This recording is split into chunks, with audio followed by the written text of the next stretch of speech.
ગુજરાતી સિનેમાની ઐતિહાસિક અને દર્શકોના દિલમાં વસેલી ફિલ્મ મયરમાં મંડળું નથી લાગતું 25 વર્ષ બાદ નવા રૂપરંગ સાથે સિનેમાઘરોમાં આવવા માટે ધૂમ મચાવી રહી છે. જશવંત ગાંગાણી દ્વારા નિર્મિત અને દિગ્દર્શિત બ્લોકબસ્ટર ફિલ્મ મયરમાં મંડળું નથી લાગતું 12 સપ્ટેમ્બર 2025ના રોજ ગુજરાતના સિનેમાઘરોમાં રિલીઝ થઈ જશે. ગુજરાતી સંસ્કૃતિ અને લાગણીઓ, સંયુક્ત પરિવારની ભાવનાથી ભરપૂર એક નવો અનુભવ લઈને આવશે. ફિલ્મના મુખ્ય અભિનેતા હિતેન કુમાર સુરતની મુલાકાતે આવ્યા હોય જ્યારે તેમણે મીડિયા સાથે ફિલ્મ વિશે રસપ્રદ વાતચીત પણ કરી. તેમણે જણાવ્યું કે મયરમાં મંડળું નથી લાગતું એક એવી ફિલ્મ છે જે ગુજરાતી સંસ્કૃતિ, પારિવારિક લાગણીનું સુંદર રીતે નિરૂપણ કરે છે. જ્યારે લોકો વિભક્ત થઈ રહ્યા હોય ત્યારે આવી પારિવારિક ફિલ્મની ઝંખના દર્શકોમાં વધી રહી છે. મૂળ વાર્તામાં કોઈ ફેરફાર નથી થયો, પરંતુ નવી ટેકનોલોજીનો ઉપયોગ કરી આધુનિક રૂપરંગમાં સજ્જ થઈ છે. આ ફિલ્મની લોકપ્રિયતાને દર્શાવે છે કે આ ફિલ્મ રી-રિલીઝ ગુજરાતી દર્શકો માટે એક નોસ્ટાલ્જિક અને ભાવનાત્મક અનુભવ લઈને આવશે. 12મી સપ્ટેમ્બરે સિનેમાઘરોમાં ફિલ્મ જોવા માટે તૈયાર રહેશો. ફરી એકવાર ગુજરાતી સંસ્કૃતિના અનોખા રંગમાં રંગાઈ જાઓ.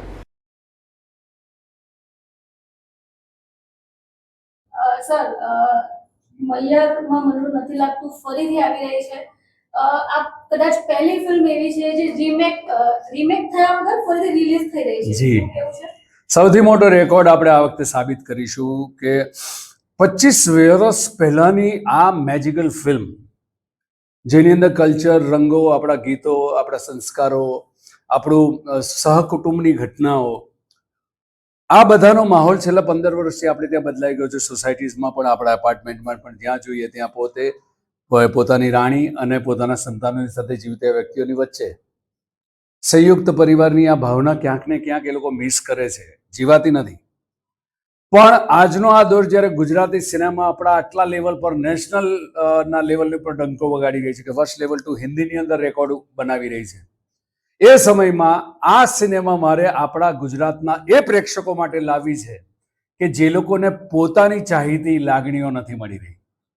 ગુજરાત આપણું 15% શહેરોમાં વસે તો 85% સ્મોલ ટાઉન્સમાં અને ગામડાઓમાં જે વસે છે એ 85% વર્ગ છે.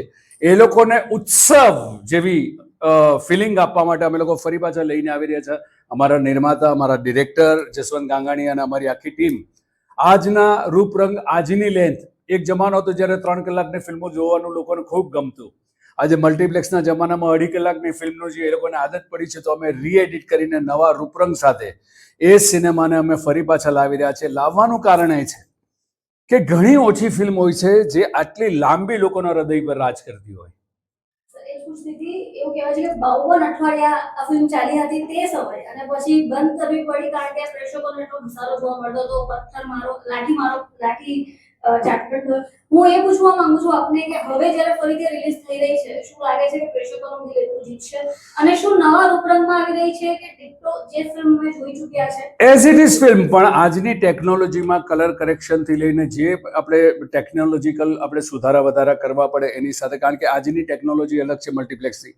આજના પ્રેક્ષકોને જોવાની ક્વોલિટી જુદી છે, તો એ ક્વોલિટી પર લાવીને આ મૂકી રહ્યા છે. અને જે તમે કહો ને 52 અઠવાડિયા, અસંખ્ય પ્રેક્ષકોએ આ 50-100 વખત ફિલ્મો જોયેલી છે. 52 અઠવાડિયા પછી અમારે ડિસકન્ટિન્યુ કેમ કરવી પડી? ચાલુ પેક શોએ, કારણ કે બીજા પ્રોડ્યુસર્સના માટેના થિયેટરો અવેલેબલ નહોતા થતા, તો એમની વિનંતીને માન આપીને અમે લોકોએ આ ફિલ્મ ત્યારે બહાર કરી હતી. રહી વાત આજના જમાનામાં લોકોને લાવશે કે નહીં, તો હું તો દાખલો આપું. આજે સોશિયલ મીડિયાના જમાનામાં, ડિજિટલ વર્લ્ડમાં જીવતા આપણા જેવા મિત્રો, એક પોસ્ટ તમારી પોસ્ટ થાય અને વધારે વધારે કેટલી શેર થાય ગુજરાતી ભાષાની ફિલ્મ માટે. આની જ્યારે મેં પહેલી પોસ્ટ મૂકી પ્રથમ દિવસે, અને મુંબઈ એરપોર્ટથી હું અમદાવાદ એરપોર્ટ પર ઉતરું છું, હોટલ પહોંચું છું, એમાં 2 કલાક ને 22 મિનિટમાં 54,000 શેરિંગ હતી. આજે પણ મારા એકાઉન્ટ પર તમે ચેક કરી, એબ્સોલ્યુટલી કોઈ પણ બુસ્ટિંગ વગરની. સો આજનો એ પ્રેક્ષક પણ જોવા માંગે છે, કારણ કે દરેકે દરેક આપણા શહેરો સિવાયના આખા તમે ગુજરાતમાં જાઓ તો આ ગીતો આજે પણ પોપ્યુલર છે. રામ અને રતન આજે પણ પોપ્યુલર છે. એ લાગણી ભરો પરિવાર, એમના સંસ્કારો, એમના રીત રિવાજ, એમનો રંગ, એ બધું એમને જોવું છે. અને હું જેટલી જગ્યાએ હમણાં ફર્યો છું આ એનાઉન્સમેન્ટ પછી, બધી જગ્યાએ આટલો જ ઉત્સાહ છે જાણે નવી ફિલ્મ રિલીઝ થઈ રહી છે. એ લોકોમાં માટેની આ પહેલી ફિલ્મ એમને એમ લાગશે કે મલ્ટીપ્લેક્સમાં અમે લોકો લઈને આવી રહ્યા છે જૂની લાગણીઓને તાજી કરવા માટે.